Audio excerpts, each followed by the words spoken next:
Have you ever heard of the popular phrase, appearances can be deceiving? Well, sometimes that's chillingly true.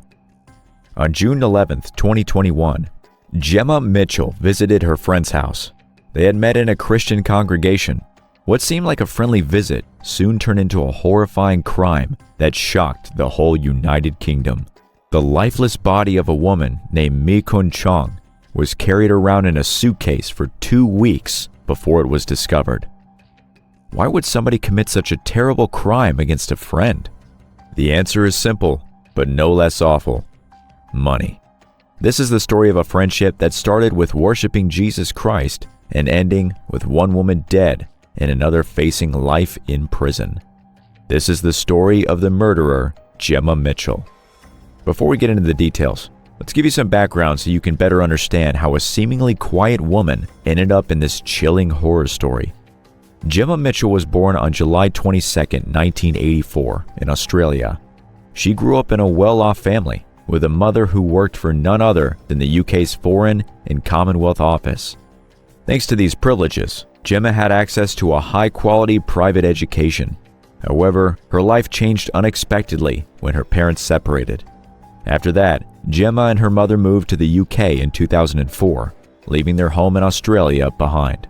From then on, Gemma began her studies at the prestigious King's College London, where she pursued a degree in human sciences. All this is where things started to get a bit murky.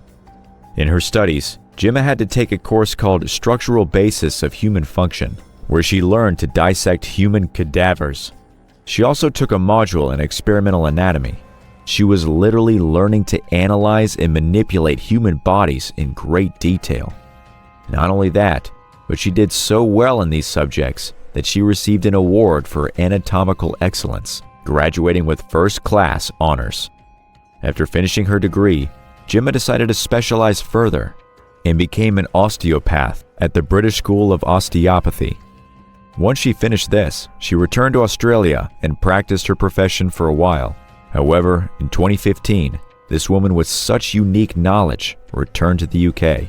This time, she didn't practice her career because she wasn't registered with the country's osteopathic council. Instead, she lived in a luxurious family property worth about £4 million in northwest London.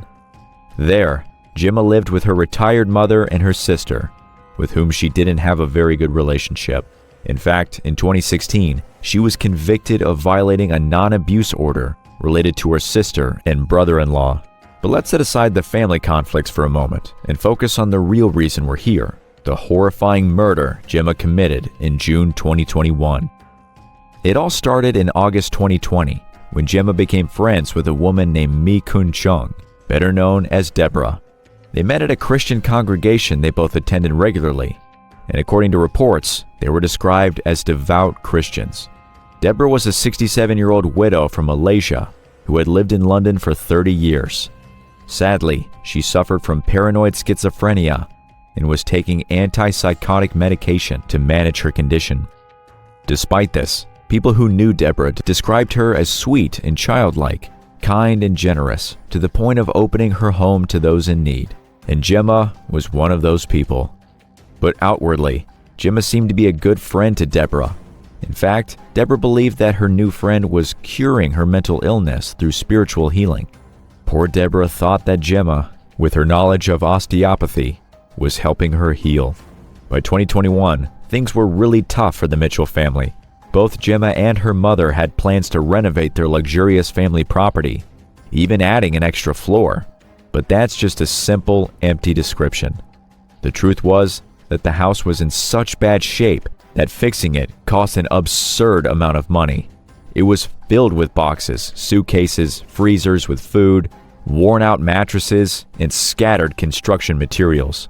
The kitchen was a mess, with rotting food and papers strewn everywhere. The bathroom was stained and in terrible condition. The house looked like it belonged to someone who hoarded things compulsively. Upstairs, the property was being renovated with unfinished walls and ceilings. The builders they hired for the project cheated them, stealing a whopping £230. Faced with this tough financial situation, Gemma decided to confide in her friend, Deborah, about her money problems. And this is where things started to take a really dark turn. According to reports, Deborah initially offered Gemma the generous sum of £200,000 to help with the renovation expenses. Isn't that incredible kindness from this woman? Unfortunately, shortly after, she withdrew her offer and encouraged Gemma to sell the house and enjoy the money. It was at that precise moment when something seemed to click in Mitchell's mind. According to the prosecution's theory, Gemma saw in Deborah the perfect opportunity to gain illicit financial benefit. So, continuing with the events, on the morning of June 11, 2021, Gemma arrived at her friend Deborah's house in the Wembley neighborhood, north of London. And she didn't come empty-handed. She brought with her a large blue suitcase. That, as we will later discover, would play a crucial role in this gruesome crime. According to the prosecution's reconstruction of events, once inside Deborah's home, Gemma proceeded to brutally strike her in the head with a blunt weapon. Then, using her extensive knowledge of anatomy, she coldly decapitated her victim. After placing Deborah's remains inside the large blue suitcase, Gemma managed to remove it from the victim's house. Security cameras captured how around 1:13 p.m., the woman was seen dragging the suitcase, which appeared much heavier and bulkier than when she arrived in the morning. She had to break the ribs to fit her in. But Gemma didn't stop there. To make matters worse, she reactivated the phone number of a deceased neighbor and took it with her. It was proven that she left her own mobile phone at home while using the dead neighbor's phone on the trip to and from Devon. Later, police officers searching Mitchell's address discovered the motive behind the dark deception, an ultimate betrayal of friendship. They found wills that appeared to have been fraudulently created and signed to claim a significant portion of Deborah's £700,000 inheritance. These documents were alongside personal and financial papers that Mitchell had taken from Deborah's address on June 11th. Gemma had planned it all from the beginning. Once outside Deborah's house, Gemma walked the streets of London for about 2 hours, dragging that large suitcase with her victim's remains inside. Security cameras also caught this scene. Eventually, she took a taxi back to her mother's house, and you know what she did once she got there? She stored the suitcase with the body in the backyard garden for a whole 2 weeks. During that time, the police started looking for the missing Deborah. When they found Gemma, she boldly lied to them. She told them her friend had gone to stay with relatives near the ocean because she was feeling depressed. Can you believe how brazen this woman was? But, well, the police aren't dumb. And soon suspicion started to point towards Gemma, especially when on June 26th, 2 weeks after the murder, she finally decided to get rid of the body. Using the phone of her deceased neighbor, Gemma rented a car and drove 320 kilometers to a coastal town called Salcombe in Devon County. On the way there, one of the car tires burst, so she had to stop at a mechanic's shop. The staff there later said that Gemma was acting strangely and confused. She even insisted on putting the flat tire in the back seat instead of the trunk. It was clear she was upset about transporting such a terrible cargo. Plus, the mechanic also noticed a terrible smell coming from the car. Once in Salcombe, Gemma finally disposed of Deborah's body by dumping it in a wooded area near a road. However, her plan didn't go as she expected because the next day, a family of tourists found the decapitated and badly decomposed remains. The police swiftly launched an investigation, and 4 days later, they found Deborah's head just 10 meters away from the rest of the body.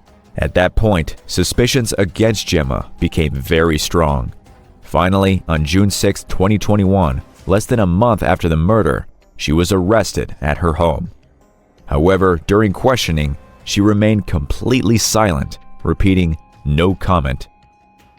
Eventually, on July 9th, Gemma was officially charged with the murder of her friend, Deborah.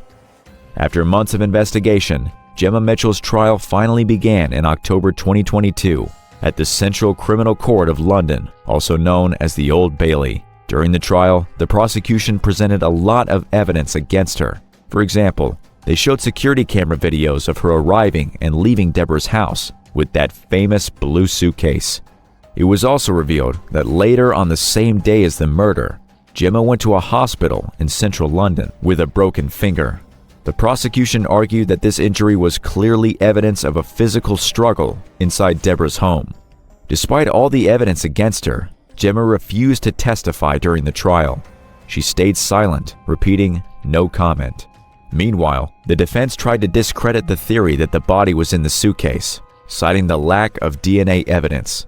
However, the prosecution countered by mentioning that a blood-stained dishcloth was found inside a pocket of the suitcase. In the end, after 7 long hours of jury deliberation, Gemma Mitchell was found guilty of the murder of Deborah Chong. What followed made the case a true landmark in UK legal history. For the first time ever, authorities decided to televise Gemma's sentencing live. She became the first convicted murderer in England and Wales to be sentenced on live television, and additionally, the first woman in the UK to have her judicial sentence recorded. Fame came at a price: life imprisonment with a minimum term of 34 years in jail. This means the now 40-year-old convict won't be eligible for parole until October 21st, 2056, when she'll be 72 years old. Perhaps, just perhaps, it will be enough time for this murderer to finally accept responsibility for her actions. If you want more shocking and chilling cases like this one, remember to subscribe to the channel. Stay tuned, because we'll be soon diving into more episodes that are sure to stay with you long after. Until next time.